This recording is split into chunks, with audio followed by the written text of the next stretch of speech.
stated in his Anderson Cooper interview, Harry stated quite frankly that he does not see himself and Meghan living as royals or going back to the UK in the future, and he also made hints that they would like to keep their titles.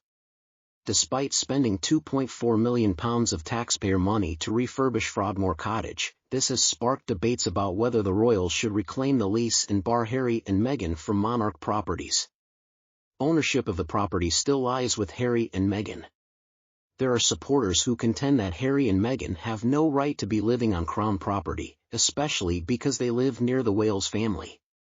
They have been criticized for using images and films of the grounds for their own financial advantage and for acting in a way that has been perceived as disrespectful to William and Catherine.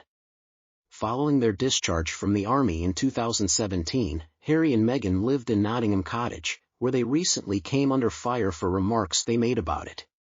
The couple lived together in the cottage prior to their wedding at St. George's Chapel in Windsor Castle later that year, but in April 2019, Prince Harry moved into the property from Clarence House in anticipation of the birth of their first child. Oprah Winfrey, to whom they gave an explosive interview last year, was surprised to learn that they weren't living in the Grand Palace as many had assumed. Meghan added that while the name Kensington Palace sounds very grand, Nottingham Cottage was quite small, reflecting on the limited space. Archie, during their appearance in the second part of the Netflix docu-series Harry and Meghan, discussed their time in Nottingham Cottage situated on the grounds of Kensington Palace in London. Harry observed that it was somewhat small, somewhat tilted, and had low ceilings. In jest, he said, whoever had lived there previously had to have been quite tiny. The low ceilings in the cottage caused Harry, who was tall, to hit his head a lot, Meghan revealed. After seeing what went on behind the scenes, she said it would be difficult for anyone to believe that chapter of their lives. Additionally, Harry revealed that Oprah was shocked to see them for tea and expressed shock at how little they lived in.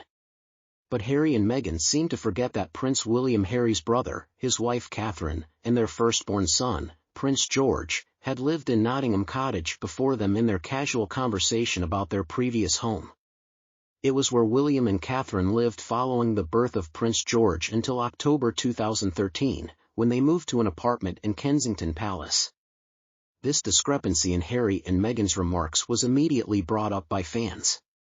Given that Prince William, the most important member of the royal family, resided there with his bride, another user, Iron Kiki, remarked, "It's hard to believe that Harry complains about Nottingham Cottage being too small and unsuitable for them." The royal-obsessed Harry says he has no idea who lived at Nottingham Cottage before him, but the low ceilings suggest they were short. William and Kate resided there, right? Yes, they are not very short. People were prompted to recall the time when William and Catherine shared Nottingham Cottage with Prince George before them by William and Kate's username, 67,216,545.